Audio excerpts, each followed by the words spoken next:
accumulated all this knowledge for the past 6 years. And my team and I, we actually put in a lot of effort to came up with a lot of different, like for example, experiences, and also some of the back to basic technical explanation about this project. But I have to say something before I start training. Okay, we are not here to turn ourselves into scientists or doctorate, or maybe an engineer, because when we do that, the words that we use or the description that we say could be very confusing to our regular clients out there. Okay, so by all means, you guys can actually use this information and you can word it in a more simpler manner, but as long as the facts is right, then everything should be okay. All right, but the reason why we're giving you this knowledge is because you need to have the baseline, the knowledge, to have the confidence to go out there and to talk to people about the goodness of emGuarde and why is it built, for the humanity. So this is the reason why we're having today's training, to give you more clarity in terms of certain technical explanation of this technology. Okay, so let's proceed with the first topic, back to basic. So what's emGuarde's function? So the proper way to answer this question is, emGuarde's function is to suppress specific electromagnetic noise radiation between, this is actually the frequency bandwidth given by the developer, okay? Anything between 3 megahertz to 1000 megahertz. So it is actually a very specific frequency range between 3 megahertz to 1000 megahertz. All right, now don't ask me at which frequency bandwidth, because this is their trade secret. They won't tell you at which area they actually segmentize the harmonics, but it's actually between, this is the bandwidth it's given, okay? And it is suppressing electromagnetic noise radiation, okay? It is not there to suppress any signals or telecommunication signals generated by your phone. Just in case you're wondering, how come when you turn on the emGuarde, your Wi-Fi is still working, your phone is still getting signals in? Because emGuarde is not worked or built to suppress any telecommunication signals. Okay, it is built to suppress electromagnetic noise radiation. Okay, now let's get more clarity on the next slide. So talking about this frequency bandwidth, people will ask you, so 3 megahertz to 1000. So what is the frequency designation? Okay, now based on our research, right, 3 megahertz to 1000 megahertz falls under high frequency designation. Okay, so now you have got more technical words that you can use. So emGuarde is actually suppressing high frequency electromagnetic noise radiation between 3 megahertz to 1000 megahertz. Okay, so this is a complete statement when people ask you what's emGuarde's function. So you can use this. So don't worry for those people who is writing notes and all that. If I'm speaking too fast, we are recording this Zoom session, and the entire Zoom session will be made available at the Telegram emGuarde channel. Okay, so that you guys can repetitively look at the Zoom recording, and you can actually continuously learn some of these terms if you miss out. Okay, so don't worry, we're going to just go speed rocket a bit because there's a lot to cover today. So for those of you who miss out, you cannot write down, just go back to the Zoom recording. Okay, next slide. Now, talking about frequency spectrum. So now some people, when we do sales, we are sometimes exaggerating and telling customers that, and when you turn on the emGuarde, you can actually suppress all types of electromagnetic radiation. Now that's wrong, huh? Because when we do that, we're going to create a lot of market confusion, and professionals like the engineers, they will begin to question you that, how come when I do the testing with some other detectors who's measuring signals and all that, how come other detectors are not responsive towards emGuarde's suppression technology? Because when we say that emGuarde suppresses all types of electromagnetic radiation, now that is a false statement, okay? So to put everyone into perspective, emGuarde suppresses the non-ionizing radiation. Okay, so in terms of EMR spectrum, there are only two categories. It's like the acid and alkaline chart, okay? It's either acidic or alkaline, okay? It's the same concept. So over here, it's either ionizing or non-ionizing, okay? Now, just a quick touch on ionizing. Ionizing radiation, the orange color one, you see the orange color one, okay? Now, these are the radiations which we are not addressing, okay? These are very high radiation. We are talking about the gamma rays, the nuclear reactor, all the X-rays from the X-ray machine. Now, these are super high radiation. Okay, now what's the difference between ionizing and non-ionizing?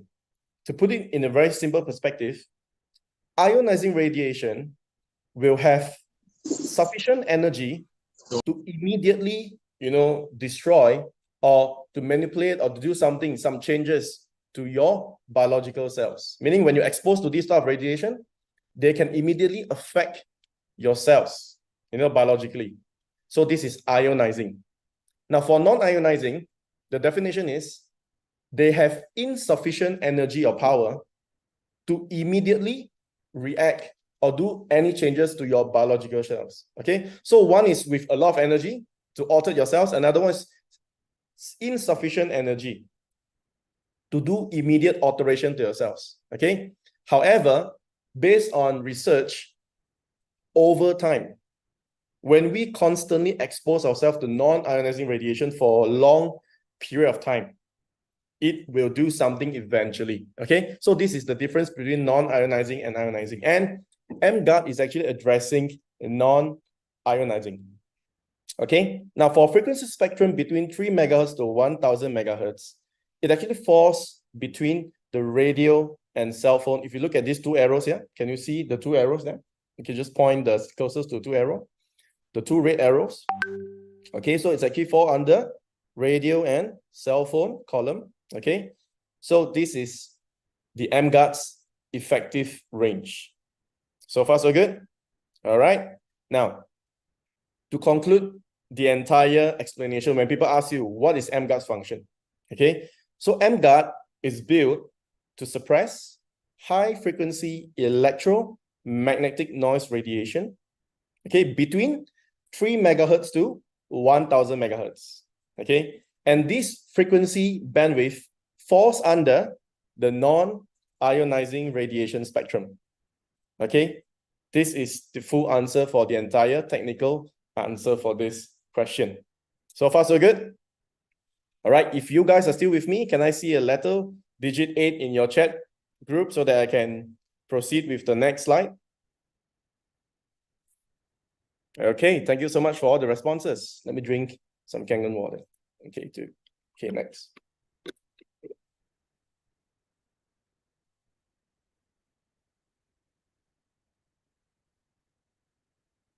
All right, so the next topic is how does it work? It's very important because when customers is going to question you, so when you turn on the emGuarde, how does it actually work? Okay, so we got all these answers and training from the developer directly. That's the reason why we're able to dissect this into a more simpler, slides to explain to you. So basically, a typical EM radiation source comes out from any, electronic or electrical devices. As long as anything powered by electricity or battery operated, it will generate a certain level of electromagnetic energy, or we call it radiation. Okay, now, first, emGuarde is built to focus on a targeted noise pattern. Okay, anything that runs with integrated circuit board, for example, your phone. Your phone runs with battery. At the same time, there is a huge IC circuit board, okay, the integrated circuit board inside here. Okay, so when the components communicate between themselves, it is going to generate a certain level amount of energy. We call it EMI. Okay, it's actually a type of electromagnetic radiation noise. And this noise or this energy is going to be transmitted to you when either you hold your phone. And for some appliances, the noise energy actually travels between 1 to 3 meters. Okay, it has the ability to shower or to travel about 1 to 3 meters. So this is how far it travels away from the gadgets, depending on the power voltage as well. Okay, now next. emGuarde is then sending out a strings of harmonics frequency, or we call it cancellation frequency in technical terms. And this is what the patent is stating. Okay, all these words is coming from the patent itself. And at this point, when it breaks the pathway of the noise pattern, okay, the energy has got no pathway to travel out from its source. Okay, so let's look at the conclusion below. emGuarde's technology is breaking the pathway of specific frequency between 3 megahertz to 1000. So this is the bandwidth. Okay, hence reducing the electromagnetic noise radiation within its coverage range. So this is actually how the technology works. Okay, one picture, a few words, and it concludes the entire technology that they have been building and doing research for more than 10 years. Okay, next. All right, so this is again a summary to show you the first and second so that you can see the comparison. Okay, so the harmonic frequency, also known as cancellation frequencies, have opposing amplitude to their corresponding radiation frequencies in the air, and thus they suppress each other or cancel each other out altogether. So this is a bit physics. Okay, so when they send out opposing frequency patterns, this is how they actually distort or to deconstruct the radiation frequencies, which is, you know, from all the electronic appliances, or maybe, you know, from anywhere. It could be from the power line or from the environment itself. Because EM radiation, you know, pollution is everywhere, but our eyes can't see. Okay. All right. So now I've actually dissect three different explanations here. And this is actually some technical wordings, just in case you need to explain to your customers. So we actually put it nicely, and we got approval from the developer, and this is good to go. And this is how they wish the distributors to explain to the people. So the first point is, emGuarde uses the harmonics frequencies to suppress the specific high frequency electromagnetic noise radiation within 4-meter radius. Okay, so this is the emGuarde's effective range, which is 4-meter radius away from the emGuarde when it is powered up. Okay, now second point, harmonics frequency, also known as cancellation frequencies, have opposing amplitudes to their corresponding. So this is a repetition of what you just read early on the previous slides. Okay, so they suppress each other or cancel each other out altogether. Okay, and the third point is, emGuarde's technology is breaking the pathway of specific frequencies between 3 megahertz to 1000 megahertz, hence reducing the high frequency electromagnetic noise within its coverage range. So this is some technical, comprehensive readings, just in case you need, you know, when your customer asks you, how does it work? Okay, so we put everything in a nutshell. So far, so good. All right, now let's move on. The next one is even better. What is the benefits? Now, usually customers, they don't actually buy into the function of the machine, but the customers, they will actually buy into the benefit of the machine. What actually, you know, what's the benefit? If I invest something, $1480 or in ringgit, you know, 6620 ringgit, how can this emGuarde benefits my family members and my loved ones? Okay, so the benefit answer is actually very important as well, you know, in terms of marketing and sales. Okay, so let me bring you back to the entire technology concept. Okay, the inventors and the developer team developed this technology based on this professor's research and findings. Okay, now who is this lady here? Dr. Magda Havers, it's a Canadian researcher, and she's a professor. You know, she's been devoting her life, you know, researching into the effects of electromagnetic pollution. She calls it electrosmog, and her work focuses on the biological effects of electromagnetic radiation. Okay, now through her research, she found out something pretty shocking, and today I would like to share with you. You can actually use some of these statements during your presentation as well, okay, because all these are all published research by a PhD professor. Okay, now Dr. Magda Havers discovered that electrosmog affects the blood, meaning when we're exposed to all this EMR or, you know, EM radiation all around you, okay, by either handling the gadgets, or maybe I could be just sitting in a room, and in a room filled with LED lights and power cables below my feet, because when you're staying in condo, below your feet is actually the ceiling of the units below. So it's actually filled with all these power lines and all that. Okay, so according to Dr. Magda Havers' research, this is what she found out. Let's take a look at the images. This is shocking, yeah? Now, she discovered that the blood without any chemical added to it, in an electromagnetically clean environment, this is how it should look like. Okay, so the hemoglobin, which is the red blood cell, it flows freely, you know, it goes individually like this. All right. Now, what happens next is that she put herself into tests. Okay, she used a cell phone, and after that, she did the prick to the finger, and she discovered under the microscope that this is how her red blood cell looks like after 10 minutes of cordless phone use. Okay, and then she did another test, which is C. So she used 70 minutes of her desktop, computer, and this is what she discovered as well. If you notice, there is actually a difference between, next slide, A, B, and C. Okay, now in technical term, this is what we call a roulox formation. Roulox is a French word, meaning your red blood cell is actually stacking up together. It's like Pringles, the potato chips. When you buy the Pringles potato chips, so the chips are stacking together in one bottle itself. Okay, so your red blood cells became Pringles. It stacks like this, okay, together all the way. Okay, so this is a shocking finding from Dr. Magda Havers, and she discovered this during one of her research. And what's going to happen is this. All this roulox formation is going to bring consequences or symptoms to the human body, including poor circulation and low oxygen transports. I want you to focus on the yellow highlighted symptoms.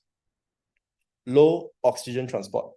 Okay. Now, according to one of the local doctor's explanation, he was the one who teach me about the surface area of the red blood cell when we have roulox formation. So basically, when our red blood cell sticks together, it has got very small surface area, because usually when your red blood cell is like this, it's like a donut, you got a very huge surface area, isn't it? Okay. But when two red blood cells sticks together like this, the surface area of the red blood cell became smaller. Okay. Hence, this scenario, okay, this happening is going to slow down or lower down the oxygen transport, because your blood is carrying oxygen, it's carrying nutrients to the cell. So when the surface area became so small and stacks together, it actually causes low oxygen transport and also reduce waste removal and all that. Okay, you can read it. It's all over there. Okay, now why I invite all of you here to focus on low oxygen transport? For one very simple reason. Okay, now for those Kanganites, you guys are very familiar with the next slide. Okay, Dr. Warburg actually won the Nobel Prize back in 1931 because he discovered the root cause of cancer. Okay, and we always use this during the Kangen demo: acidosis, hypoxia, but we focuses on acidosis, isn't it? But today I want you to take a look at the second cause, which is hypoxia. Hypoxia means lack of oxygen in the cell.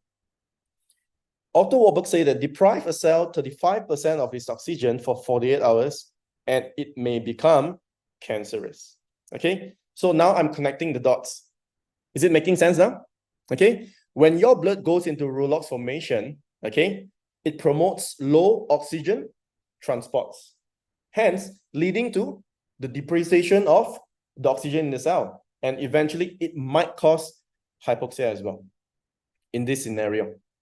Okay, so far so good. All right, so I'm just trying to put in, now some people, now you understand that, how come sometimes people say that, when we're exposed to EMR and all that, potentially we might be getting certain unforeseen ailments like, cancers and all that. So these are some of the explanation, and you can actually use this as a reference.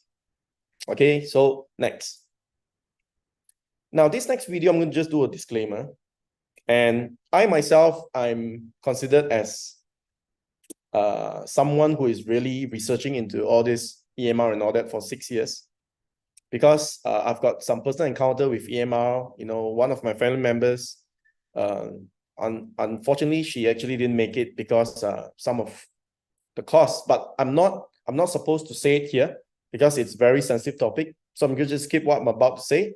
And because of that, because what had happened to my family member and all that, I actually did a further research. I wanted to see what Dr. Magda Havers said is true or not in terms of roulox formation. So I did this personal test myself. I bought the microscope and I did it myself. And I want to share with you some of my findings here. Are you ready for the video? All right, if you're ready, can I see digit 8 from the chat box? And let's proceed with the video. All right, you guys are still around. Shenlin, Bu Chu. All right, thank you very much. Jeremiah. Amazing, amazing. Okay, prosperous. All right, Raj Naidu, I can see my dear friends there. Okay, all good. Now, let's play the next video and let's allow the video to explain to you before I go on to the next video. So this is actually my own red blood cell, okay, my own blood sample. I prick myself, okay? So let's play the video. Thank you, Denise. Can I have the volume, please? The sound?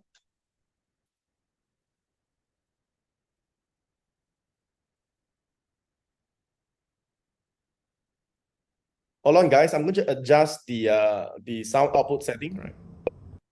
Let's replay the video. Okay, let's go all the way, restart the video. This is my Louder. blood sample after playing on the phone for about 15 minutes. Let's take a look at the Rolox formation from my live blood sample. And we are taking it through this microscope. Okay, through breaking of the finger. All right. So what I did was I actually hold on to my phone, which is a Samsung phone here. Okay, no offense. Any phone will do that. This is my blood And sample after. what happened is that I was playing on my phone. I was watching YouTube, some programs for about 15 minutes. And I did a prick to my finger and I put it under the microscope. And this is what I discovered. Okay, so this is how the pattern looks like. Okay, so what's going to happen next is that I actually switch on the emGuarde and I leave it away from me for about 2.5 meters, about 2.5 meters away from me. And I'm still holding the phone, by the way, while I'm still doing the test. I'm still holding the phone. I'm still watching some YouTube programs. And after about 16 minutes, I did another prick. Okay, and I wanted to show you the results of what happened after I turned on the emGuarde for 16 minutes.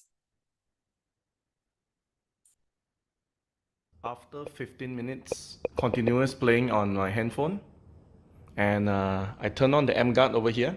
As you can see, this is less than 2 meters away from me. And this is the after result. Ben, can you help me to adjust to more? Yeah. So this is the after 15 minutes of turning on emGuarde. At the same time, I'm still playing on my phone. I'm on 15 minutes of non-stop YouTubing, watching some program. And this is how my live blood looks like. Oh, cool. Focus, okay. Okay. Thank you, Ben. You're welcome. Thank you. Okay, so to give you guys more clarity, when I did this test, I was actually doing what I call as fasting. Okay, I did not drink any kind of water. I did not eat, and what I did was I run through the test, and all in, it took me about 40 minutes. So this is what I found out from my own sample. So this is just a personal sharing to show you this is my testimonial. Okay, now let's go back to the statement from the patent. Now everything makes sense now. Okay, so based on the patent statement, I want you to read a few lines, just follow my cursor. Okay, the first line, the beneficial effects of the apparatus. Now, when we say apparatus, means it is the emGuarde technology. Okay, always not mentioned because they call apparatus in the patent report. Okay, so according to the embodiment of the present invention, is recorded by a blood flow measuring device. So in this test, when they submit the patent, so it's actually measured through a blood flow measuring device. It's different from what I just showed you. What I just showed you is a microscope. It's a live blood analysis. Okay, this is another different machine, and this machine is supposed to measure the blood flow. Okay, and I want you to look at this line. Just follow my cursor. Okay, just follow the cursor, and here, there you go. The device measures microcirculation of the test subject finger when the subject is first subject to electromagnetic radiation via a cell phone. So same thing, during the test, when they submit the patent, the subject is using a cell phone, and then the electromagnetic radiation effects of the cell phone is suppressed using the apparatus according to an embodiment of the present invention, which is emGuarde's technology. Okay, so I want you to look at the first digit here, 6.13. As can be seen in the graph, the initial microcirculation rate of the test subject finger is 6.13 centimeter per second. At time marker, when the test subject makes contact with a cellular phone, at time marker 2, okay, the microcirculation drops to 2.55. Now, meaning before the subject holds the phone, the microcirculation speed, from the finger, it's at 6.13 cm. But as soon as the test subject holds on to the handphone, the microcirculation from the fingertip reduce from 6.13 to 2.55 centimeter per second. So there's a reduction. Okay, meaning what Dr. Magda Harvard's research about Rolox formation, how your blood actually slows down, sticks together, is true because based on the patent submitted by the developer, there is a drop in terms of microcirculation speed when we hold on to a cell phone or any electronic devices. So far, so good? Okay. Now the next one, this is the takeaway. After the apparatus is turned on, meaning after the emGuarde technology is turned on in this case, okay? All right, the measuring device detects a spike in the microcirculation to 20.1, and eventually it stabilizes at, look at the last line, 26.6. Stabilizes at 20. So meaning from 2.55, okay, the improvement of microcirculation actually went all the way to about 26.6 from 2.55. Okay, now next slide. So this is the final paragraph of the patent. It says that it can therefore be summarized that the invention can effectively, I love this word effectively, you know why? Because effectively is a confirmation, all right? So from the test report says that, you know, the invention can effectively suppress the negative effects of electromagnetic radiation on microcirculation from either handheld cellular devices or computer connected to wireless network. Wow. Just imagine this, guys.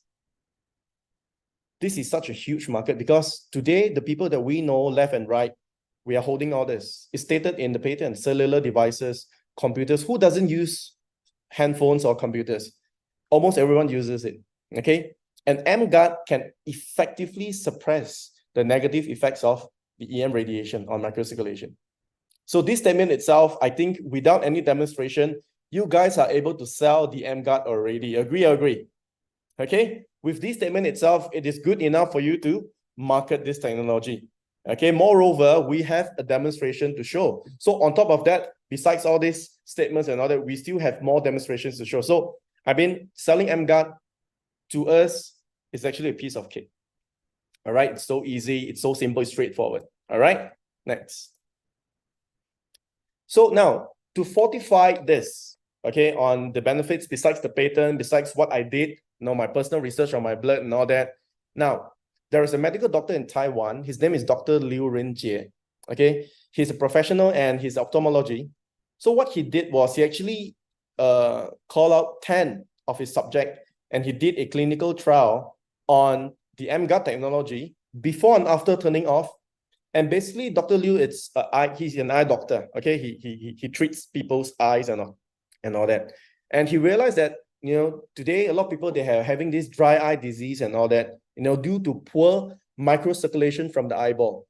Because when we look on screen time, let's say we look on the screen, on the phone and all that, maybe there is a lot of this pollution from the lightings and all that. So it actually depletes the microcirculation speed from the eyeball, and it actually affects someone's eyes. Okay, they call it eye health, right? Eye health. So based on his research and his clinical trial, I would like to share with you his results.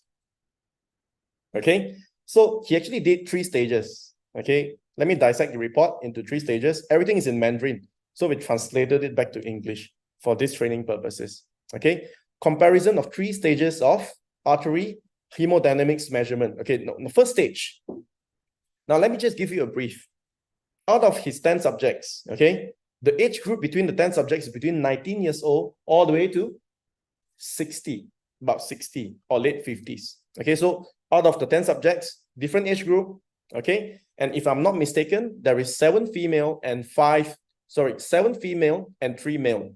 Okay, so this is the 10 subject. So these are the so-called average numbers that he gotten from all the 3 stages of test. Now, let me show you some of the photographers before I go back to the test. Go next. So during the test, this is actually the equipment that he's using. And Dr. Liu himself, he's actually running the test using the equipment, and he's doing this, you know, on the subject's eyeball. And this is how he got the data, okay, by doing this. All right, just go next. So this is how we do it by using the machine. Okay, now let's go back to the figures. Okay, now these are some scientific figures here. Now, stage 1. Stage 1 means these 10 test subjects, they are not using any mobile phones, or no, they're just sitting in an environment, okay? And based on Dr. Liu's finding, the average microcirculation speed for the eyeball clocked in under this. This is actually the figure here, okay? All right, can you see that?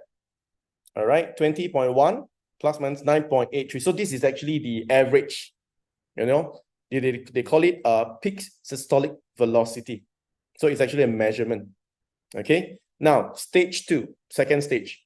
after 30 minutes of using the mobile phone. Meaning the next stage, he actually asked or invite 10 of his subjects to look at the mobile phone for 30 minutes. Okay, what I did in my live blood was 16 minutes or 15 minutes of mobile phone usage. So this one's longer. This is 30 minutes. Okay, now immediately he registered the result. And if you notice, the result, it dropped from 20.1 to 16.2. Did you notice that?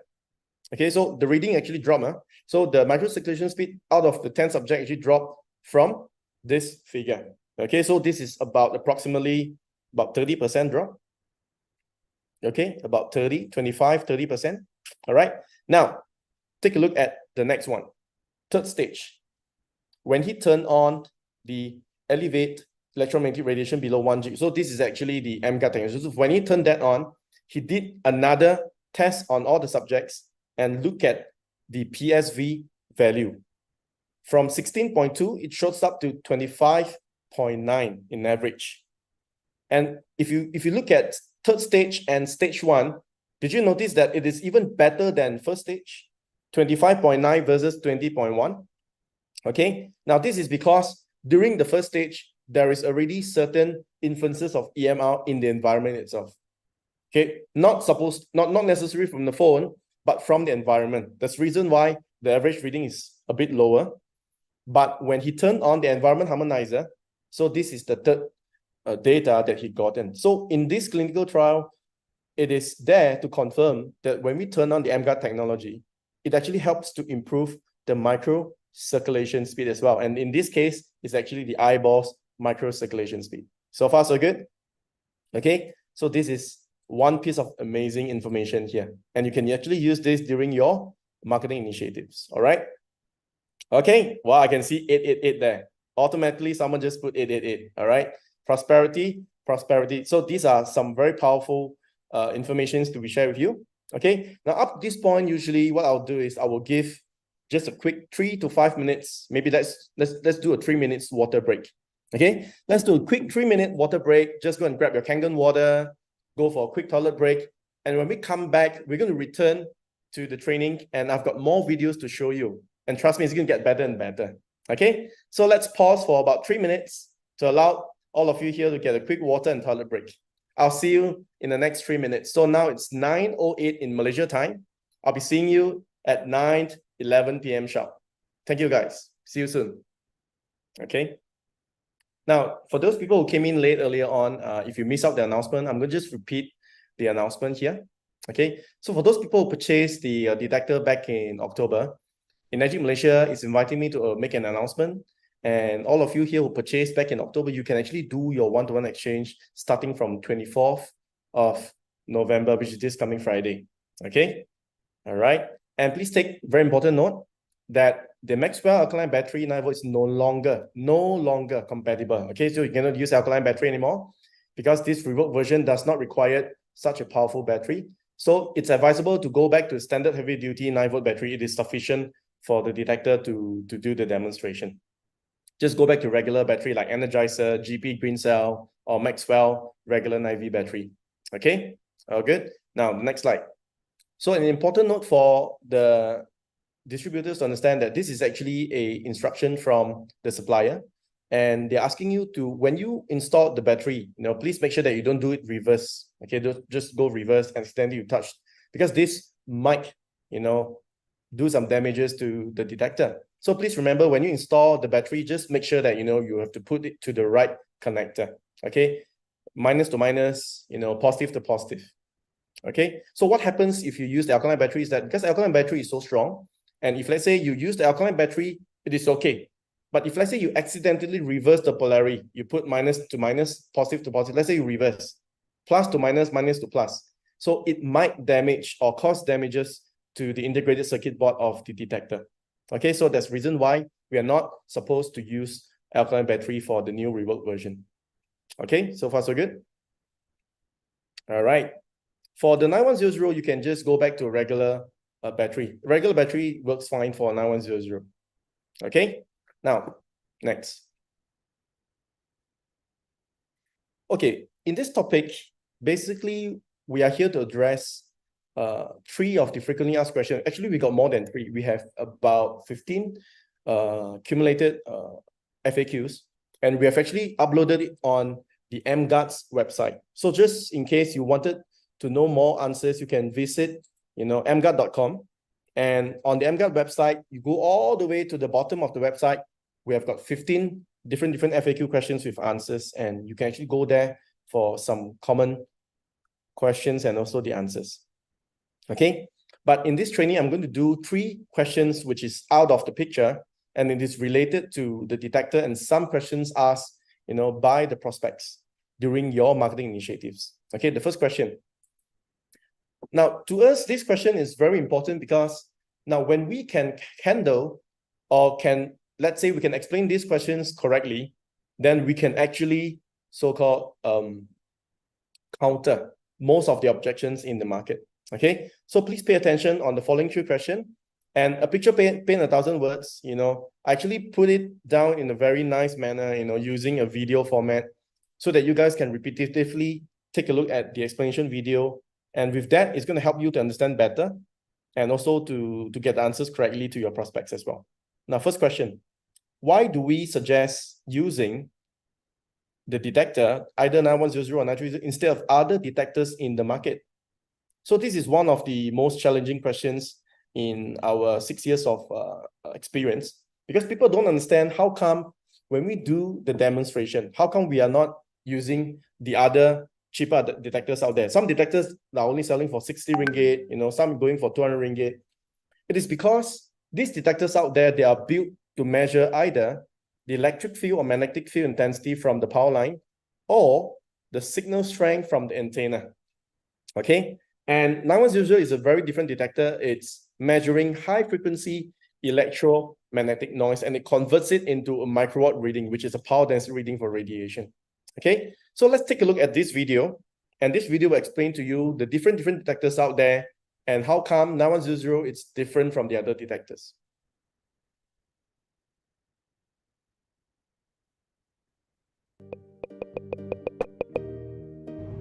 Okay, so in this section of the video, I'm going to show you the differentiation from different.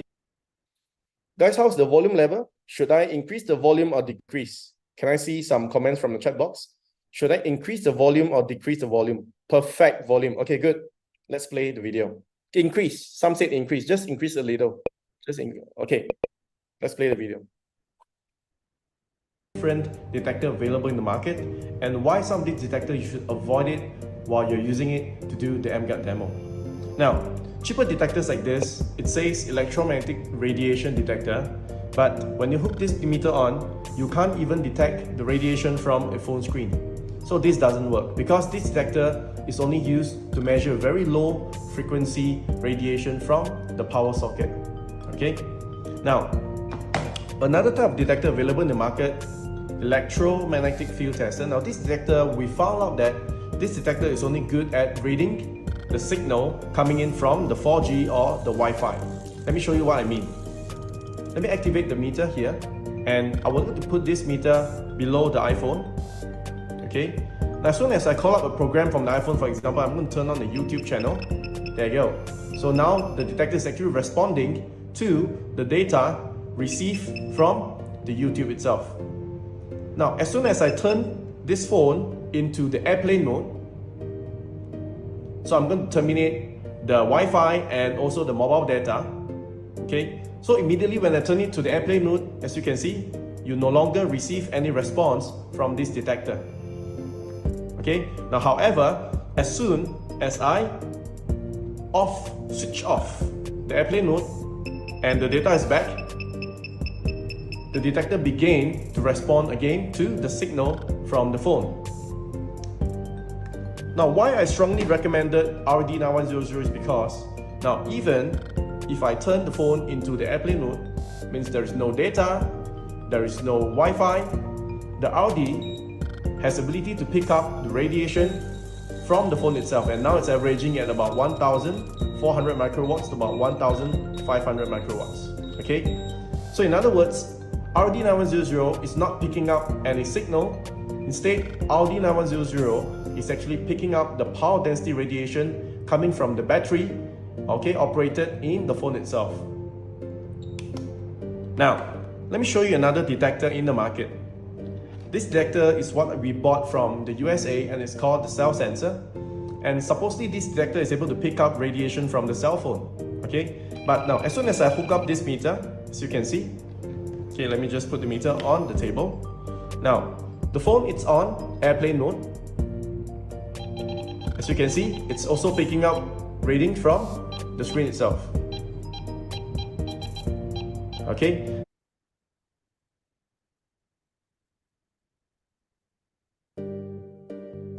The integrated circuit is completely shut down. The RD will get 0 reading because there is no more radiation source coming from this phone. Okay, because it's properly shut off from the screen itself.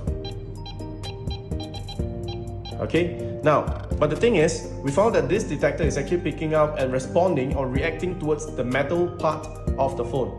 Now, I'm going to turn off the phone. Okay, let me switch off the phone now. And let me show you what I mean.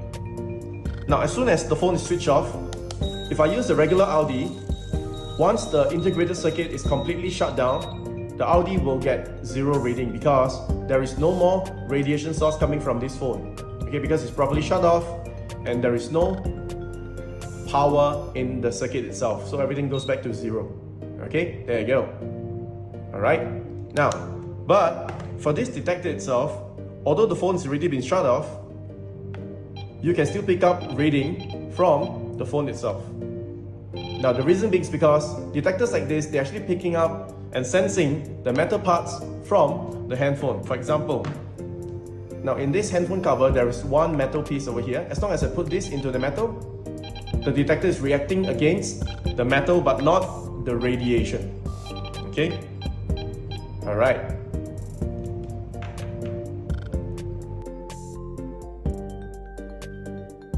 Okay, so the conclusion. Alright. So basically, it meets the testing requirement for the emGuarde demo. Okay, that's the conclusion. And as you can see in the video itself, I've been showing you all different detectors and how we measure. And some detectors actually pick up, we call it the transmitting signals coming from the antenna or the Wi-Fi, And some detectors, they actually pick up metal, it's actually sensing the metal rather than, the high frequency electromagnetic noise radiation from the PCB board, the integrated circuit, and also the battery. Okay, so the 9100 is measuring something beyond what the common detectors are doing, which is signals or either, low frequencies, radiation coming from the power line. All right, now the next question is going to get more and more clearer. And for those people who miss out the video, don't worry. We'll be uploading the slides to the emGuarde channel, and you can repeat it, repetitively, watch the video again and again. And sometimes it can take you maybe 2 or 3 views to really get it. All right. So the second question is going to open up your mind, and people always ask, so what is the radiation detector measuring? What is RD9100? What is RD9300 measuring? And how come it's different from the other detectors? And how come I can't use the other detectors to do the demonstration against emGuarde? Okay, so this upcoming video, it's a new video. And for those people who came in for this training for the first time, this is a treat. And for those people who return, people who are coming back and they learn and all that. So this is actually a bonus for you. So because this video is new and we compile it and it's going to be for the next 9 minutes. So let's play this video without any further delay. And after the video, I'm going to just do a short summary to conclude, what is RD measuring. And in this video, you can get a better understanding that, how the emGuarde actually works. Okay, let's play the video. Hi guys, today I'm going to conduct a very technical experiment and to show you what the RD9300 is actually measuring as compared to the standard radiation detector available in the market. And let me introduce to you all the tools I have here today. Basically, I have 1 unit of RD9300, 1 unit of LED light bulb, and this is the regular filament LED light bulb. It's a different light bulb as compared to this. This is the standard electric field, magnetic field detector, to actually measure the low frequency electromagnetic radiation from the power source.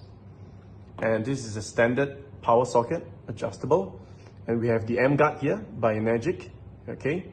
And of course, the SDR software and the toggle to hook up to all this. This is the monopole antenna. So today, let me show you a very simple explanation on why RD9300 is a very unique detector as compared to the standard detector, okay? Now, a standard detector can actually measure any form of reading as long as I turn on the power source. As you can see, it's on now. But as soon as I terminate the power source, okay, the power density reading goes back to 0. Okay, so this detector is actually built to read as long as there is electricity coming from the power source. It will trigger the detector and here goes the reading. All right, now the power source is on, but when I hook on the 9300 detector, I turn it on, okay, it's on 2 dot and it's measuring high frequency electromagnetic noise. If you notice, when I put the detector close to the power socket, there is no power density reading, okay? And the simple reason is because this detector is built to read high frequency electromagnetic noise power density, okay? So this is the keyword, noise, all right? So in this experiment, I'm going to show you a very simple test. First of all, I'm going to use this standard filament LED light bulb, which, according to our research, this type of light bulb, they produce a very minimum or close to none. Means there is no electromagnetic noise pollution from this product, okay? Now, to show you a quick demonstration, let me just put on this filament LED light bulb and let me switch it on, okay? Now, if I were to do the same measurement using the 9300, if you notice, you can hardly receive any power density reading, okay? There is nothing here, it shows 0, although the light bulb is on, okay? Now, but when you measure using the conventional detector, as long as there's electricity going through this power socket, it will speak some reading here, okay? So as you can see, there are certain readings going on this detector, okay? But not the 9300, as you can see. Let me just do a contrast. It's 0 all the way down, okay? All right, now I'm going to use another tool, which is the SDL software, to show you how come the 9300 is not receiving any power density reading here, okay? Because as you can see, when I turn on the software, and if you notice, right, the noise level from the screen itself is very minimal, and from the waterfall spectrum, you can actually hardly receive any patterns, or we call it noise patterns, from the waterfall spectrum, okay? So the noise is averaging at a peak of about minus 35 dB, and it's quite blank, means there is no external noise coming from this product, which is the filament light bulb, okay? Now what we'll do differently now is that I'm going to just switch off this light bulb, maintain the SDL software here. I'm going to remove this product, which is the filament LED light bulb, and I'm going to install it with this one. This is a very bright LED, and it's supposed to save, it's called energy saver LED. And this product is going to release a humongous amount of electromagnetic noise pollution, okay, into the environment. Let me show it to you what I mean. Now, as soon as I hook up this LED light bulb, look at this software. When I turn on the LED light bulb, as you can see, you can notice that the dB noise pattern here changes, okay? And if I put closer, just move closer to the screen, can you notice that the waterfall spectrum begins to have all this different wavy line, we call it, okay? So this is the noise pattern. Now, as soon as I turn off the LED light bulb, the noise pattern disappeared from the software-defined radio screen, which is the waterfall spectrum here. Everything goes blank, okay? Now, as soon as I turn it on again, if you notice, the noise pattern actually came back, and you can see the wavy line continuously flowing down from the waterfall spectrum from the software itself, okay? Now, this spectrum explains that, okay? Let's move away. Now, when I use the RD9300 to measure this light bulb, if you notice, you can see that it's actually picking up a power density reading of more than 2000 microwatts per square centimeter, okay? There you go. So in this simple experiment, we are able to explain to you that this detector is actually picking up, high frequency electromagnetic noise, similar to what you see from this software here, which is the SDL software. Okay, it's actually the same concept, all right? The same concept. Okay, now, as for this detector, no matter which light bulb I switch on to, as you can see, it is going to pick up certain readings as well. Okay, it's 400, 500, because as long as there's electricity passing through the socket, this detector is already picking up reading. Okay, but not for the RD9300, because this detector only picks up reading whenever this product releases huge amount of electromagnetic noise pollution from the product itself. Okay, so now I'm going to show you the final experiment against the emGuarde. As you can see, the LED light bulb is still on, and as soon as I turn on the radiation detector, as you can see, it's picking up microwatt reading, about 2000 microwatts. Okay, and now I'm going to hook up the emGuarde by powering up the USB power connector over here. And as soon as I power up the emGuarde, as you can see, the detector is showing 0 microwatts, meaning there is no power density reading in terms of high frequency electromagnetic noise. Okay, now this scenario can again be explained by using the software defined radio if I'll do the simple experiment. So now let me turn off the detector first, and let me bring back the software defined radio. Okay, so let me just power off the emGuarde now, and let's bring back the software defined radio. As you can see, the LED, it's still on. Okay, and as you can see, you can actually see the noise spectrum going on here. And as soon as I turn off the LED light bulb, as you can see, so there's a reduction, and the screen here actually goes back to a clearer stage on the waterfall spectrum, as you can see. Okay, it's going blank now. Okay, let me repeat the same contrast by turning on the LED again. So as soon as I turn on the LED, as you can see, the waterfall spectrum or the wavy noise pattern returns. Okay, so let me repeat the same experiment by powering up the emGuarde. So now let me just hook on the emGuarde by putting in the power cable here. And as soon as I activate the emGuarde, as you can see, the waterfall spectrum goes to a very clear state. It's like blank. There is a reduce or reduction of a noise pattern even on the dB scale. As you can see, the dB scale has been reduced. Let me repeat the contrast by turning off the emGuarde. Okay, let me just power off the emGuarde. Just remove. Okay, the emGuarde is off, as you can see. Okay, there is no light here. And immediately, the noise pattern from the SDL software came back. Okay, it's deep dark blue color. Okay, so when I put back the power cable for the emGuarde, as you can see, there's a reduction here, and everything went blank on the noise spectrum.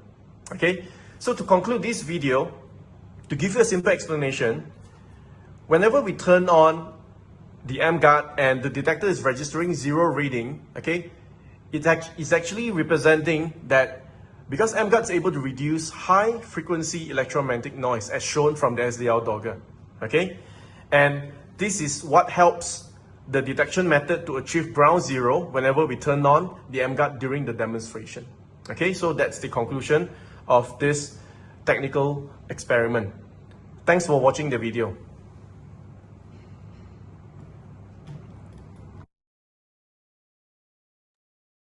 Okay, so I hope I make myself clear in this video. And the reason why I choose to put all this explanation in one piece and we compile it into a 9-minute video, because I believe that video is the best way to duplicate this knowledge, so that you guys don't have to repeat what I did, because this is very technical. You have to learn a lot of this software and all that. So you can actually use this video and you can duplicate the information, and you don't have to repeat yourself all the time by explaining, to your either your team members or your potential prospects. Okay. Hi guys. Okay, now I'm gonna just move next to the third FAQ. All right, and in this FAQ, I think this is one of the most commonly asked questions for so many years, and people actually did ask. Can you mute? Just mute. Yeah. Okay. Thank you.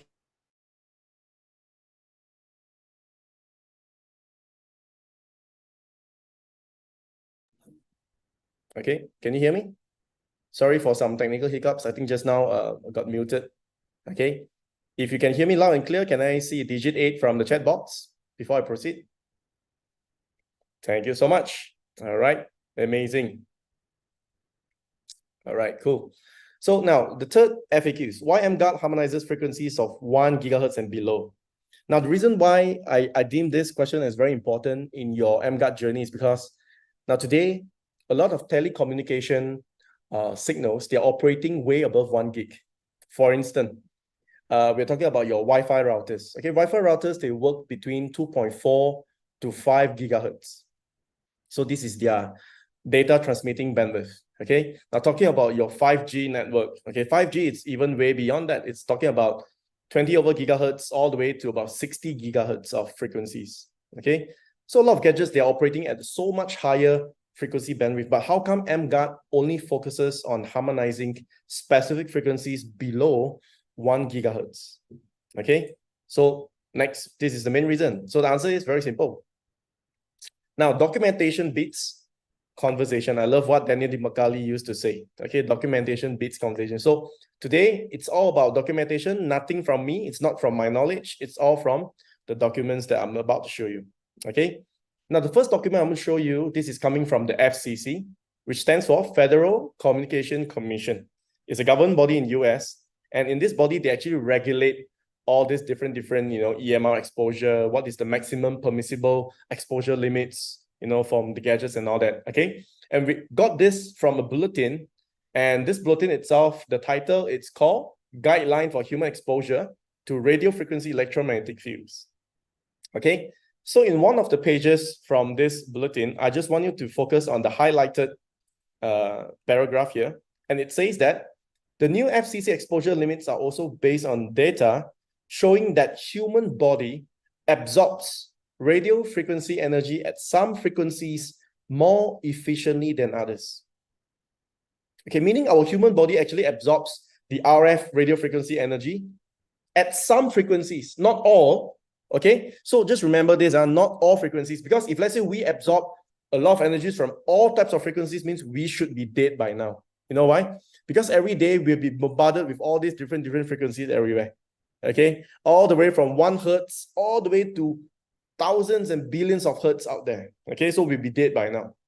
So according to this, it says at some frequencies more efficiently than at others. Okay, now the next keyword, the most restrictive limits occur in the frequency range between 30 to 300 megahertz. What's the range? 30 to 300. So this is a very specific number. Okay, and for your information, 1 gigahertz of frequency represents 1000 megahertz. So if you do the conversion from gigahertz down to megahertz, you just have to remove, the zeros. So 1 gigahertz in megahertz, it is as good as 1000 megahertz. Okay, so 30 to 300 megahertz is actually below 1000, which is below 1 gig. Okay, so far so good. All right, and now let's continue. Where whole body absorption of radio frequency energy by human being is most efficient, meaning our human body has the capability to absorb the RF energy at these frequencies, which is between 30 to 300, okay, more efficiently than at other frequencies. So these are the major frequencies that emGuarde's developer is working on to actually reduce some of the damages, from all this non-ionizing, radiation. So far, so good. Okay, so this is very clear. Now, next. Now, besides talking about FCC, now let me just pull out another documentation. This is actually from the World Health Organization, and it's published back in 1993. All right, based on the seal there is 1999. All right. Okay, so it's talking about electromagnetic fields, anything between 300 hertz all the way to 300 gigahertz. So in one of the article, one of the pages here, it is written clearly at the highlighted point, the resonant range extending from 30 megahertz to 300 megahertz for the whole body, and to even higher frequencies in partial body resonance, meaning at this particular frequency, right, it is actually the resonant range for the human body. Okay, our human body reacts towards this frequency at the resonance range. Now, for your information, For those of you who have heard of this, there is one medical equipment in the hospital. It's called the MRI. Okay, MRI, magnetic resonance imaging. If I'm not mistaken, I think the full name is called magnetic resonance imaging. Okay, so this is the full name for the MRI. So please correct me if I'm wrong. Okay, so now MRI is actually operating at a frequency of about 60 to about 64 megahertz, for your information. Okay, and the reason why MRI is operating at this frequency is because this frequency is actually the resonance frequency of our human body. And this frequency falls between 30 to 300, for your information. Okay, next. It's going to get clearer and clearer, okay? So the next research article by an Indian professor and engineer saying that, okay, your aggregate frequencies of body organs. I want you to stay focused on this chart. This chart is very important. Okay, just go on the chart. Now take a look here. All right, the aggregate brain frequency is operating at between 72 to 90 megahertz. Okay, now a human body operates at between 62 to 78. That's the reason why the MRI machine works at around 64 megahertz of frequency, because it needs to resonate to your body's frequency to get the imaging, of your organs and all that, to see where are all these cells and tumors, from the body itself. Make sense? That's the reason why they tune the MRI machine to about 64 megahertz, because it resonates to your body's frequency. Now, what's the heart frequency? 67 to 70. Liver, 55 to 60, and all the way down to pancreas, 60 to 80. And disease starts at 58 megahertz and below. Meaning, if let's say the vibration of all these frequencies in your body, it's at 58 or lower, this is when disease starts. So far, so good. All right. Now, just imagine that, we are bombarded by these radiation frequencies at some of these. Let's say it's between this range. Let's say anything from 50 to 90 megahertz. So it's going to happen to you. Now, this itself explains why some people, when you put yourself in front of a computer for long hours, for those working crowd, you're experiencing all these unexplainable migraines and headaches.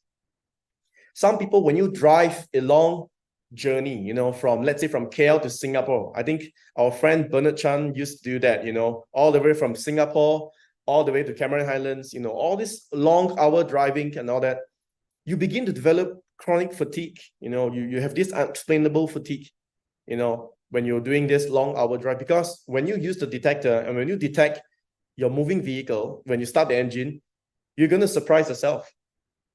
The radiation detector is going to go beyond 2000 microwatts per square centimeter when you turn on the engine.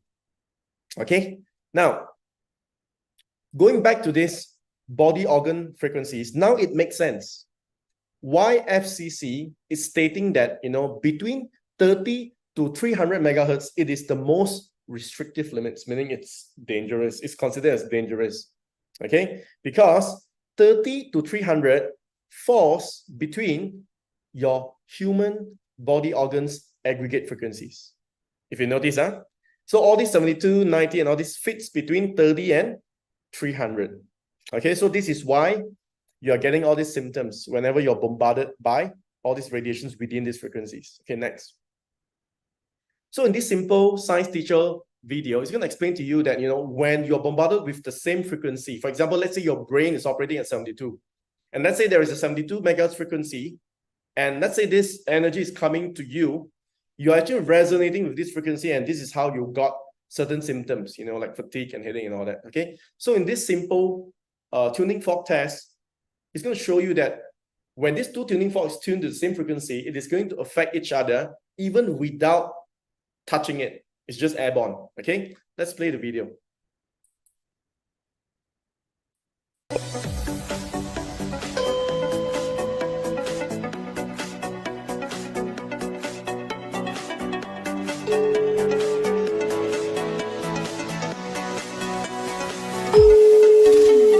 Spot the difference? Okay, so the first tuning fork, it was tuned to 512 hertz. If you notice, it's different from the tuning fork from the ping pong ball. Okay, then the next tuning fork, when he put the next tuning fork next to each other, it's actually tuned to the same frequency. Play the video again. You notice? Okay, so the first tuning fork was 512 against 440. doing nothing to the ping pong balls on the tuning fork, and the next one is of the same frequency, 440 and 440. Did you notice? The ping pong ball begins to vibrate because the tuning fork of the same frequency is to affect the other tuning fork to vibrate. So this is what we conclude as the resonance theory. Okay, so now everything makes sense. You know, whenever we have frequencies between 30 to 300 megahertz, when it bombards to your body, you develop certain symptoms. Okay, now the next video, I'm going to show you a more clearer picture. And this video I actually took it in one of my Airbnb stay in Penang Island, Malaysia. Okay, and in this video, it's going to make more sense to you because I specifically tuned my monopole antenna to 72 megahertz.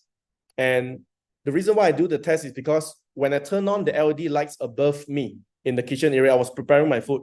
I have this unexplainable disturbance and headaches. You know, I've got this blur vision all of a sudden.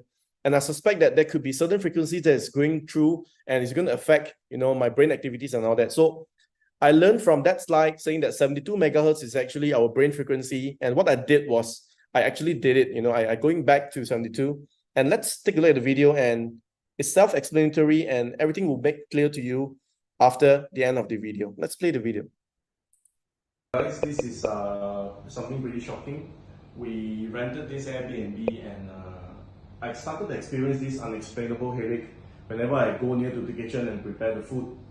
So what happened was we got this gadget here. So remember, I always say that, you know, our human body organs aggregate frequency is around 55 to 90. And we found that 72 is actually the brain frequency. So I'm going to hook up the software here to identify what causes my headache, because 72 is actually the frequency of your brain. So over here in this setting, we got two LED lights, one above us, another one is actually the small one over here. The switches are over there. Okay, the switches are over there. So let me turn on the first switch of the LED, and I want you to see the noise spectrum from the LED lights. The first light. As I turn on the first LED light, as you can see, the noise spectrum came in at 72 megahertz, and the flux itself stretches from 72 all the way to about 72.3 and all the way down to about 73 megahertz. Okay, this is the first LED. And if I turn on the second LED above my head, which is the top one, I want you to see that the noise field spectrum actually goes into a darker color. Okay, so let me show you the LED. This is the first one. Okay, this is the first LED, and I got my antenna right above, and the second LED is actually above my head. And as you can see, the spectrum here, the noise became darker and darker. So what happens is that I pull out my emGuarde and I just put my emGuarde next to the kitchen. And I want you to see what happens when I turn on my emGuarde.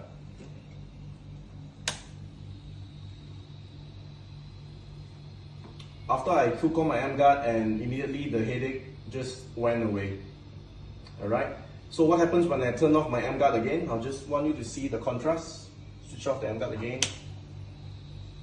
And when my emGuarde is off, immediately the noise wave from 72 megahertz came back. And this explains why I'm getting this unexplainable headache, because 72 is actually resonating with my brain frequency, and that's why I'm getting this headache. Let me just turn back on the emGuarde. Okay, so it's pretty amazing. So thanks Enagic, thank you so much for allowing us to own this technology to protect ourselves. Okay, so I find this video, you know, it's lifestyle, and we're actually doing some random experiment in one of the Airbnb, and this is one of the findings that we found out, and we just did a quick video explanation, okay, to show you. And for those people who are wondering, you know, what is this software and all that, now this software is a bit technical, and it's only compatible with Android phones and not for Mac. And it's very hard for you to even tune the monopole antenna because it's a very technical software. So my humble opinion is that when you do demonstration, go back to using the detector. It's a more simpler manner, because this antenna only shows very specific frequencies and a very specific attenuation. So it's not suitable for conducting any emGuarde demos. It's only good to show you, you know, this is actually some of the findings that we got, because the detector doesn't show you a specific frequency. but the detectors that we use shows you the power density reading, okay, from the radiation source. But this software doesn't shows you, the microwatts. It actually shows you a different spectrum, which is the noise pattern rather than the power density from the radiation. So it's different thing. Okay. So now let's go back to the slides here. So I hope that, this video actually helps you, and it actually helps you to understand better, okay, at how to counter the frequently asked questions. So let me just go back. Let me just do a quick summarize. So the first FAQ question we are talking about, we're talking about RD, the detectors and all that. So you can go back to the video. The second one is talking about, what RD is measuring. So from there, you can explain to the customer clearly that, the detector is actually measuring high frequency electromagnetic noise radiation. It's very different as compared to the other detectors out there. And the third question, people ask you, how come emGuarde only eliminates or suppresses, harmonized frequencies below 1G? And simple explanation is due to resonance, theory, because we wanted to target the frequency range which resonates with the human body, anything between 30 to 300. So this is actually the key point. Okay, we wanted to solve that issue so that we will defend ourselves better, and of course to actually get improvement from microcirculation as well. Okay, so the next topic I'm going to pass to my colleague Benedict, and he's the one who compiled these slides, and he's going to share with you in regards to the installation tips and some of the demo tips, going forward, so that you can sidestep certain do and don'ts when you do the demonstration. Okay, so I'd like to pass this session to my colleague, and he's going to carry on with the next explanation. Okay, let's welcome Ben.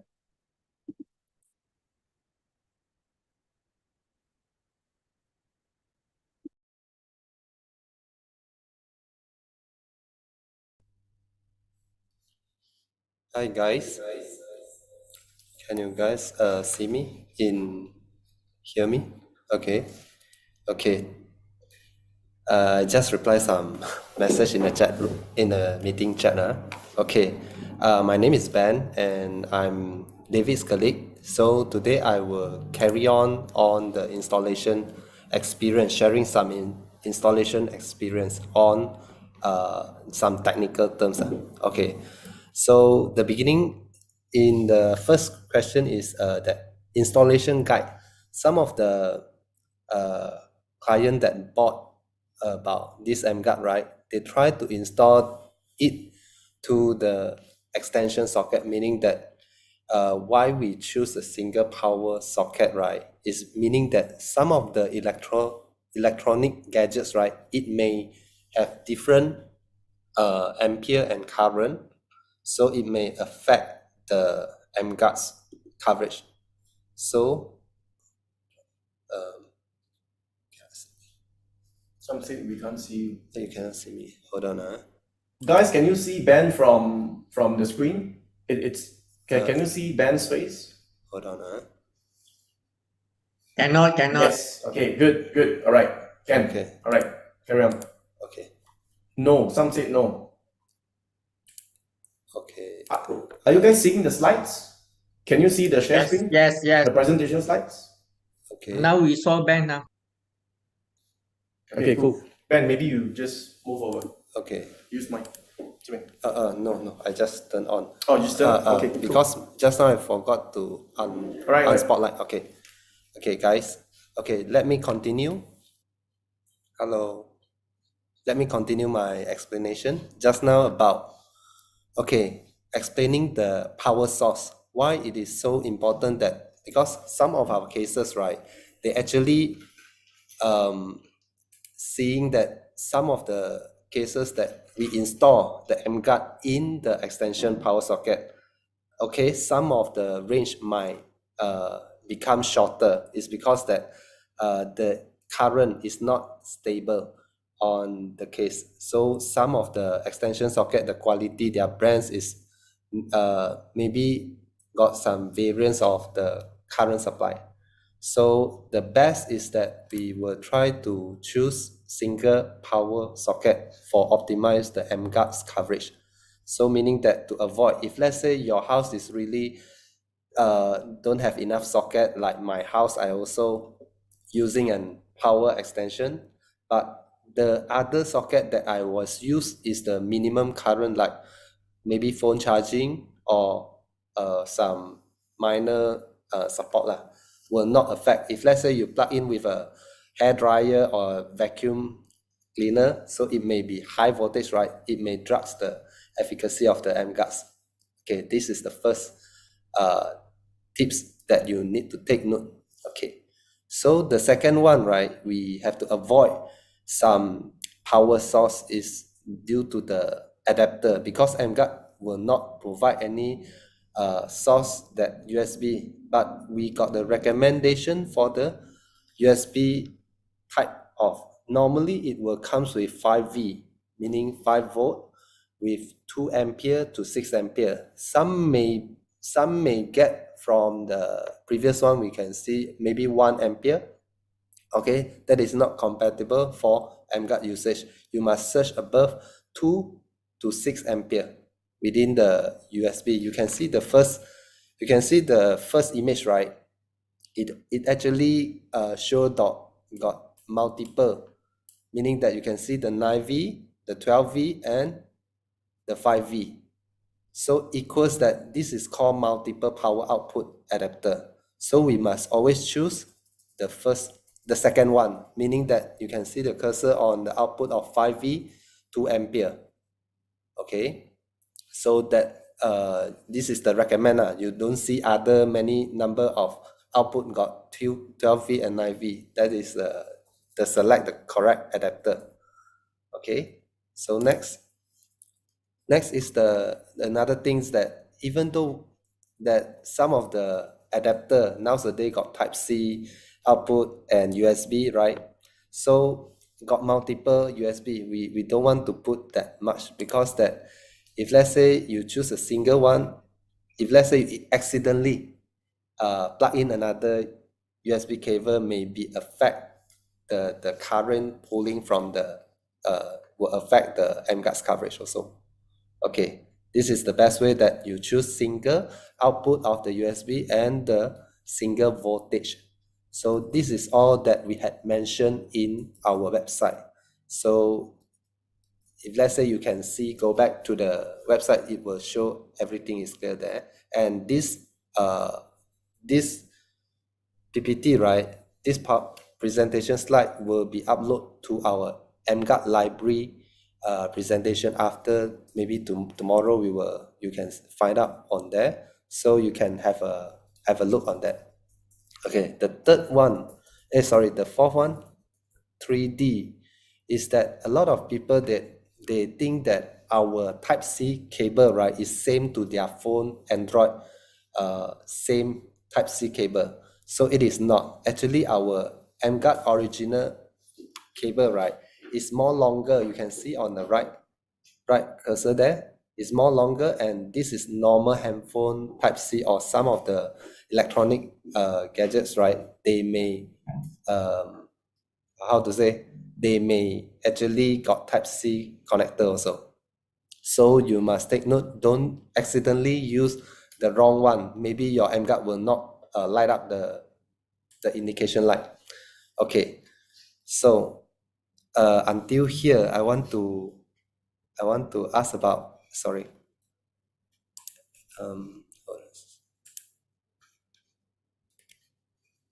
Hold on, I accidentally press it. Hold on, share screen. Okay. At this point, right, I'm going to go for more technical.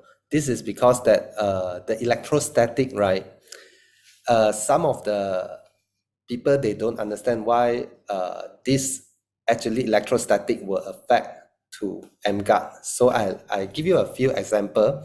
So the first one, right, is the mirror reflection.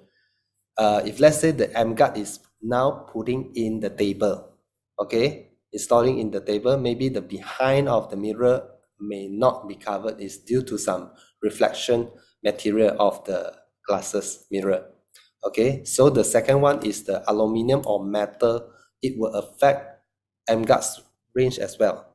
So meaning that if let's say this table, right, is more easier. If let's say I put in the emGuarde over on the table, if let's say the mirror behind got a huge metal or aluminum plate, it will affect the range also, so it will not penetrate. Okay, it's due to the accumulative of electrostatic charge. So meaning that electrostatic, right, is something that what we call is loose electron leading to the occurrence of electrostatic charge, meaning that it may how to say build up a huge shield to prevent it. Okay, this is something very technical. So next, another things that we need to take note, right, is electrostatic environment, meaning that a lot of electronic gadgets, when they are operating, they are running all this current inside, right? So in this area, if let's say we are installing an emGuarde on the table, then it may affect the range of the emGuarde's efficacy. So meaning that we make sure that every time, if let's say you got this type of thing, because last time I heard a distributor telling us that, asking us, is it this electronic PC a lot, right? So we must put nearer to the PC so that the emGuarde enable to kill it very quickly because of the instant of the near distance. But the answer is no. If let's say a lot of these gadgets, right, when they are opening, you must put behind the table. For example, like this next image, right? So this is a power cable, right? So if let's say today we plug some the emGuarde inside here is also incorrect because it will affect the function of emGuardes. Okay, so the next one is don't install emGuarde directly on the floor. So why on the floor is because that some hidden cable below, or like myself, I'm living in the condo. At normal daytime, right, I use the RD9100 to measure the detector, to measure my floor, right. It actually very low reading. Is because that my downstairs, they don't open the LED light or their lighting in their house. But at night time, right, it actually a very huge amount from my floor because I'm living in the 17th floor. So when the 16th floor is turning on the light, right, it actually emits a lot of electromagnetic radiation. So it may attach with my flooring. So the correct way to place your emGuarde, right, is to put on the original box above. It's either portrait or landscape also can. Okay, this is the example, okay, that we can put on the top to prevent the electrostatic affect the efficacy of emGuarde's coverage. Okay, so until now, I think this is some of the emGuarde installation tips and do and don'ts that we want to focus on. So if let's say got any question, right, you can post under the end of the presentation. Okay, now I'm going to talk about number 4, the demonstration experience. Okay, this demonstration experience is that the first one that we can see the picture. Some of the people, they took the radiation detector, right, in the round area, because this round area, right, inside got a lot of copper coil. So this may affect, because human body are 70% of 65 to 70% of water, so we actually a conductor, so we are easily to absorb all this electrostatic and affect to the force reading. So the last one that we can use as a reference, that if let's say you measure in some electronic gadgets or your PC laptop, right, you can try to hold your finger and make sure that it's not put very close to the copper coil area. Okay, this is some wrong example image. Okay, So the next one is some maintenance, because this detector is not cheap also. It's some points that we must note down a few keywords that we must do, how to take care of this detector, because this is not the drop proof or waterproof or heat proof okay detector. You can see the waterproof icon and the sun icon. So the first one is that after using our radiation detector, please put it back in the PE bag. There is a transparent plastic bag. Okay, so inside got a silica gel. Please make sure that the silica gel is put inside. So sometimes, right, in Malaysia, they are quite humid one. So if let's say the silica gel become, most of the time, maybe 90% of around, they are going to become pink, right? You can change it a new one, or can replace some new silica gel. Okay, so the third one, you must store this radiation detector after doing the demo, right? Most of the time, if let's say it's a daytime, you put inside your car, put it under the sun, right? The car, it may heat up the detector, so please make sure to carry on. Don't put under the Celsius, that 20 Celsius to 30 Celsius between. Okay, and another thing, you can see my cursor there is a icon, battery icon come out. If let's say they pop up, right, it will actually ask you to replace a new battery. And sometimes that the reading may not be very accurate. Like my phone is normally, when I turn on the screen, right, the reading maybe go up to 2000. If let's say I'm using maybe going near to empty the battery, right, maybe 8.2 or 8.3, the battery efficacy, the current storage is going to become lesser. It will measure the reading maybe up to 1000 or 900. It will different. So if let's say you found out there is another reading, you can choose to change another new 9-volt standard battery to replace it. Okay, so okay, now can you guys give me some response, because I'm if let's say until here, right, you guys are still around to listen me, just give me some number about 333 so I can see. Okay, thanks Catherine City. Okay, thank you. So I was just carrying on. Okay, thank you. Okay, now the 4C question is the tips that, if let's say today, right, a customer or they are living in a bungalow house or semi-D, is very huge house, right? They may need more than one unit of emGuarde. So if let's say today we want to conduct an emGuarde demo, please make sure to turn on one at a time. Okay, it's because that while the two emGuarde is turning on in the same environment, right, it will actually create some detection, false measurement reading. So the reason of this, right, is because the radiation detector is a sensitive equipment. Two or more emGuarde in the same environment will affect the measurement. Okay, so please take note that, but the two or more emGuarde in the same environment will not affect the emGuarde's function. It's just affecting the radiation detector. Maybe they may go to haywire sometimes. Okay, so the next one is your body positioning.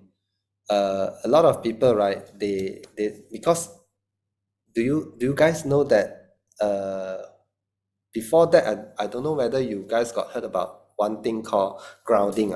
Because every human body, right, we will absorb some certain types of electrostatic in our body. So sometimes we went to open up the door, right, we will get some static shock. So our human body is actually the best conductor so for this. So while we are doing emGuarde demo, right, we try to put ourself, you can go to ground first. Maybe put it how to say, just put your hand or whatever, go to grounding first, so to discharge discharge your electrostatic first, so it may easier. Why I show this one is because that in some cases that if let's say today, while we are using the radiation detector, right, to doing the demo, so you must make sure that the detector is not blocked by your body. Okay, you can see the David is in front, it's not blocking. So the next one, right, we got a video for it to explain more about the electrostatic may affect the force reading. Let's take a look. But okay, sorry, because this video, right, is the only language in the Mandarin. So I will try to explain it while you watch this video first. Okay. OK，现在我要跟你们解释一个典型的静电的这个问题。所以每次你看到你做 demo 时候呢 ，emGuarde 是 within 4个米哈，你看它的那个距离呢。可是 detector 响了，你们不要太过紧张，为什么呢？因为我的脚现在看着的这个地方呢是有静电。Okay, you guys can see the David is actually stepping on the actually this emGuarde, right, is turning on, but David is stepping on the floor that had the electrostatic. So you can slightly hear the beeping sound of the detector, right? Just continue it. Okay, I'm sorry because the only Chinese video I try to explain this situation for you. 所以我们人是导电体嘛，我们会 absorb 那个静电，然后导致到 detector 它响。可是你看我做一个小小举动，我现在呢，我把我的脚移位，OK， 同一个地方，我的电话跟 detector 在同一个地方，我只是稍微的adjust 一下我自己的身体移位，你觉得？ Okay. So you guys can see the detector is stopped beeping while David is standing next to the area, but the detector is still the handphone measurement is still the same angle. Okay, see. 当这个地方没有静电的时候呢，它就没有事情 ，OK。可是我回去有静电的地方呢，你注意看，看到吗 ？OK， 这个地方有静电吗 ？Go， 我移一下去一个没有静电的地方，你注意看 detector 它就没有响了 ，OK。所以这个是一个典型的解释，要跟你说，其实呢，有时候我们做的 emGuarde 它是within 4个米的，它会响呢。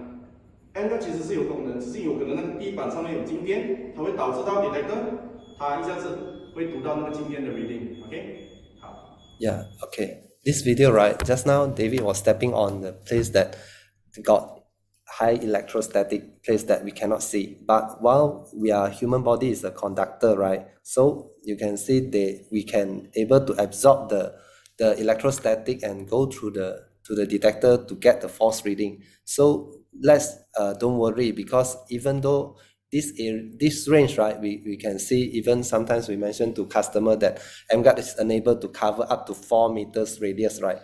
But it is okay. Maybe it is just some force reading is due to electrostatic. Just how to say, to calm your customer down to say that it maybe is a electrostatic reading. So next one is a more clearer picture that we use the electrostatic ball to do the demo. Okay, let's see it. Hi guys, so in this video, we will be explaining how static affects sensitive equipment like the RD. So now, I'm going to use the RD to scan the phone, as you can see. So it's picking up radiation reading. But as soon as I turn on the emGuarde, as you can see, the white LED light is on. So the radiation is gone, okay? So I'm going to move all the way back just to show you that emGuarde can actually cover up to that range, okay? It's further away from the table. So what we are going to do next is we're going to turn on the static ball. And as soon as I turn on the static ball, I'm going to show you that, the static, it's able to trigger the RD to beep. Okay, so once I scan the phone and I go near to the static ball, the RD9100 begins to beep again, although it is within the coverage range of the emGuarde. Okay, it's very near, it's less than 1 meter. But as soon as I move away from the static ball, as you can see, the radiation detector stops beeping because emGuarde still function. It's just that whenever we go near to a static area, the RD9100 will get affected by the static and it begins to beep again. Okay, so now I'm going to turn off the static ball. So now the area is without electrostatic, as you can see. And as I scan the phone again, there is no beeping.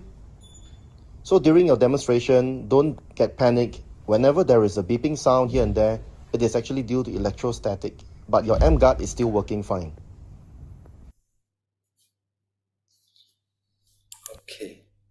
Okay guys. So this is the that we research on the Google. So this electrostatic, right, will affecting the radiation detector depending on the construction material, and it is these things, right, you can see that the static electricity can actually affect the component, especially semiconductors that often quite sensitive, because radiation detector, just now you mentioned that you can see the electrostatic, why sometimes that beeping got false reading, everything, right, is due to the static. So this is that we search on Google, you can get the result for this. This is a screenshot, okay. So next, the next one is that I try to explain about our technology documentation start on day one, okay. So eventually this is the next topic, so you guys want to how to say, take a quick, or no need, sorry, it's for time. Okay, I try to act faster. Okay, this one is the video, right? It's about that our technology is inside the what we call this is a export matrix. So in this video, right, matrix is currently in a renovation stage. So this is the before we took this video. Let's have a look.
Okay, that is the short clip that last time we took in the matrix before the renovation. Okay, now because it's quite late, so I try to fast forward a bit to explain the documentation.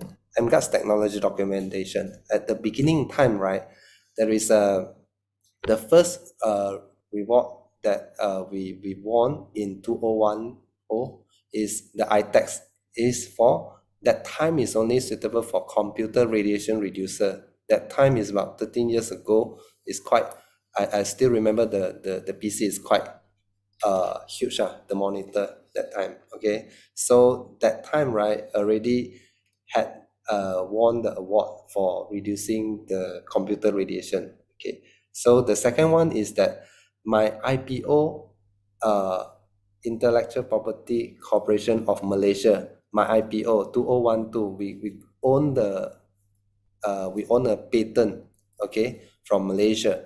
So the next one is the ICANN from the Canada invention competition. So it's reducing, the title was reduce electromagnetic radiation from electrical appliance. So meaning that 2016, this technology already won this kind of award to reduce electrical appliance. So I was trying, it's quite how to say, surprised that why unable to earn won this. This is a Malaysian technology, you know. The inventor is a Malaysian with a few Panasonic ex engineer.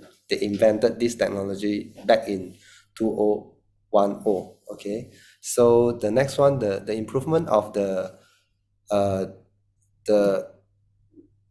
this technology, right, is able to speed up the microcirculation blood flow from the Taiwan. This is the Taiwan. And another one in year of 2020 that our technology sent to the USM to do the improvement of the animal's blood circulation, and it will not affect the blood pressure of the mice. Okay, so the next one that just now David had shared to you guys, that the eyeball of the Dr. Liu Renjie, that is done in 2020 also. So they took this technology and do the about 10 patients for the test. Okay, so the next one is SGS for standard. SGS is actually a laboratory, world-renowned laboratory, and they are tested all the product for FCC. FCC is for US standard. Then the CE is the European standard. We both already enabled to, how to say, go to worldwide. So the last one is the last year we got another my IPO, intellectual property of Malaysia also. It's different. You can see the 2012 and the 2022 one is different. So we got 2 patents. So next one, I'm going to show you some of the report that we did. You can see the picture of this is our emGuarde, and they done in the lab, everything, right, with the proper setting. So they enable to see that this product is safe for use, will not affect our human body. This is some pictures you can see. This is emGuarde in this report. So all these things, right, we will upload it after the training, maybe tomorrow. I'll try to upload it then in the emGuarde library, so you guys can have a look more clearer. Okay, so today end up the training is end. Sorry to take for so long time. So now I pass it to David. Thank you. Okay, can we give a round of applause to Ben to encourage him, and I think he did a good job explaining, because technical wise, people have to bear with it, because technical knowledge is important, and there are certain things that we need to sidestep, and it is always, good to learn about all these technical, so they can sidestep all the future possible mistakes, And today, in our today's training, I think we got more materials. We managed to get some of the photographs of how emGuarde is actually being tested in the world-renowned lab in SGS.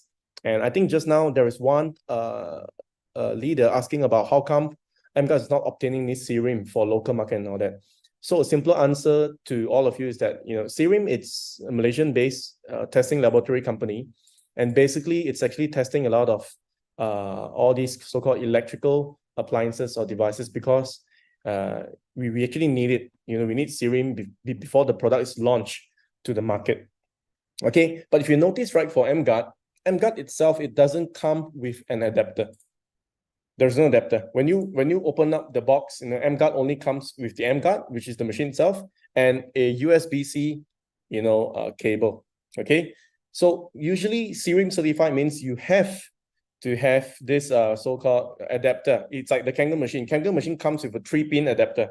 So when your product comes with a 3-pin adapter and you need to hook on to a power socket, this is when you need the serum approved on the power adapter. But products that comes with just the USB-C cable, theoretically you don't need serum, but because of Energic's initiative, the developer carry on and they move on to actually apply for the global SGS testing standard for both FCC and also the CE standard for the European standard. And given that Malaysia is a Commonwealth country, and a lot of our electrical appliances is actually following the British standard back then. So that's the reason why we're using the 3-pin rather than the 2-pin in Thailand and Philippines and all that. Okay. All right. So this is just to address to you how come we don't need the serum in Malaysia for emGuarde, but we still obtain the SGS for the worldwide exportation purposes, okay, in this aspect. Okay, now, I think just now during the peak moment, we do have about 140 and it went all the way up to 184 participants. Okay, for those of you who stay back, I truly appreciate your time and your seriousness in this project. And for those of you who stayed back, and I just want to tell you that, it's not easy to go through a 2 hours, almost 2 hours long training. And I really appreciate your commitment. And because of your commitment, it gives us more energy and more motivation, to dig up or to find out more EMR related documentations and also emGuarde related information to help you, to aid you in your marketing journey, in this whole project itself. Okay, so because of time constraint, and we're going to take on maybe a few questions from the crowd. If let's say you have some questions, you can just put it in your chat box, and if I can answer the questions, I will do my best. Okay, before we end today's training.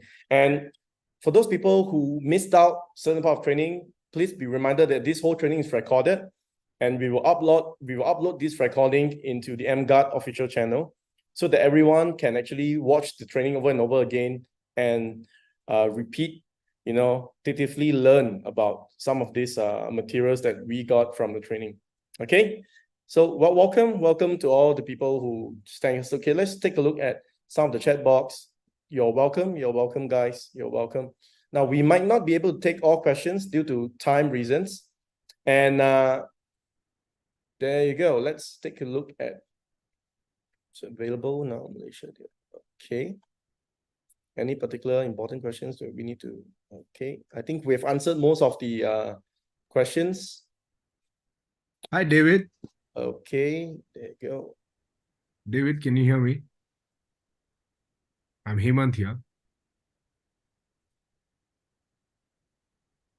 David? Okay, I think there's one question. Is there any equivalent device to emGuarde?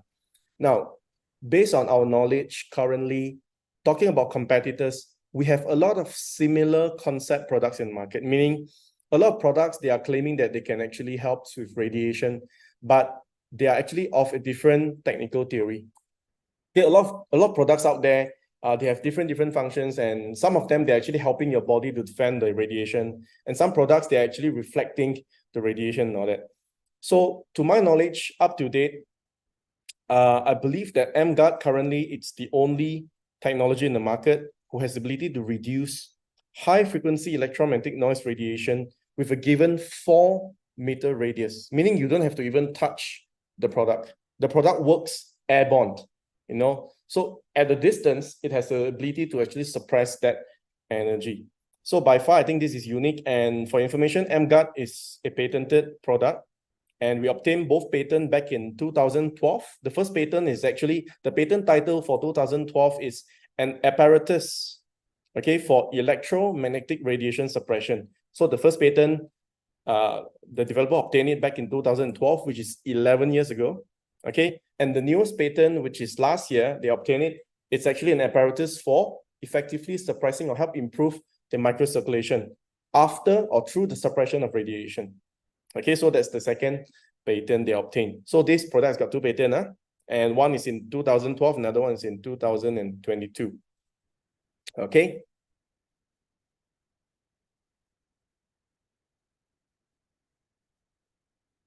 Let's move on.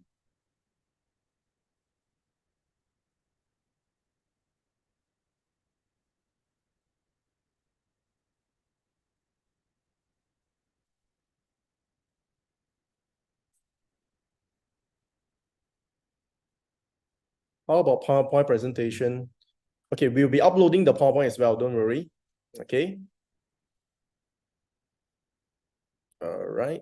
Outline. I think we did that to Mason's question. Okay, there's one question from Hemant Kumar. Does emGuarde cancels the radiation emitted from devices completely, like how the detector goes to 0? Now, Hemant, to answer this question, in the radiation spectrum, there are wide ranges of different measurement, okay? So some spectrum, they actually measure the energy level from the signal shooting up from the antenna, okay? Some detectors, they actually measure the radiation coming from the power source, which is the power line itself. And usually it's at a very low frequency, about 50 to 60 hertz, okay? Now, why the detector goes to ground 0 when it do the demo is because this detector is built to measure high frequency electromagnetic noise radiation. So it's at the different spectrum. Okay, so when the emGuarde suppresses the noise spectrum as shown from the SDR software, this explains why the detector is actually getting 0 power density reading after you turn on the emGuarde. Okay, so it is a different radiation spectrum for your knowledge. Okay, why did not come with battery like 10? Okay, all right. This one, you know, it's up to the supplier. It's not up to me, it's up to the supplier. Okay. All right. What happens? Anything else?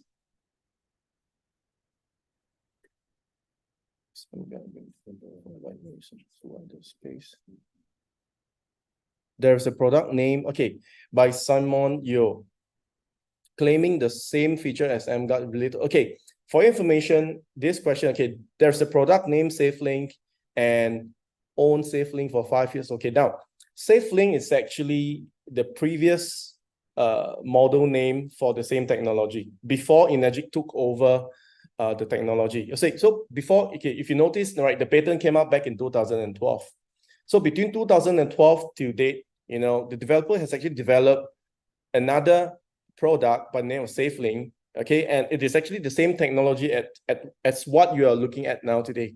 So back in 2022, Energic decided to take over this technology and rename it to emGuarde. So this is how you got the new emGuarde. And currently, Energic is actually the global sole owner or distributors for this particular technology segment. So Energic took over the entire technology. So SafeLink is the old model, has been discontinued since 1 year ago. Okay, and some of our prospects has been using it for 5 years now, as you mentioned here. It's correct because SafeLink is not new. It has been in the market for many years. Okay, since 2016, to be precise. Okay, 2016. So it is the same technology, but the only different thing is that SafeLink is actually using the old power cord system, which is the AC model. And if you notice, emGuarde machine, it does not come with a power cord or a 2-pin plug or even a 3-pin plug, because emGuarde is the world's first direct current model. It's the world's first DC model, and you can actually power up this emGuarde, you know, using a DC power bank. For example, you know, sometimes when there is an emergency, it is not advisable, although, but during an emergency, you need to just power up emGuarde. You can just use a power bank, and it works fine as well. Okay, so it is actually the world's first direct current model, and the developer switched it from an AC model to a DC model. Okay, and according to the developer, the logic behind is that because AC model, sometimes when the current comes in, it fluctuates at the different peak point, and it might be able to shorten the component's lifespan. But with a 5-volt DC model, when the current comes into the emGuarde at a more regulated or lower electrical point, it has the ability to prolong the components of the emGuarde as well. So that's the reason why they're switching from the AC, the old model, to the new emGuarde DC model, for your information. Okay. All right. I mean, there is a lot of questions going on, and to time's constraint, I would love to answer all that, but we will then take questions in the upcoming training. And just a quick reminder, I would invite all of you here. If let's say you have got some frequently asked questions that you need answer, please remember to visit emGuarde.com. And below there, we have uploaded certain FAQs with answers, you know, together to aid you to respond to your customers. And I think most of your questions here are answered based on the FAQs supplied from the website itself. Okay. And with that, I would like to conclude today's EIT training. It's late, it's 10:30, it's 2 hours. And thanks guys for listening and staying back. And with that, I wish you all the best in your emGuarde journey. Okay, thank you so much and have a great night. See you again. Yeah, everybody. Good night, everybody. Bye, Energic family. Bye, thank you, thank you. Thank you. Welcome, you're welcome, you're welcome. Recording Good night, everyone. stopped. Good night. Good night. Thank you.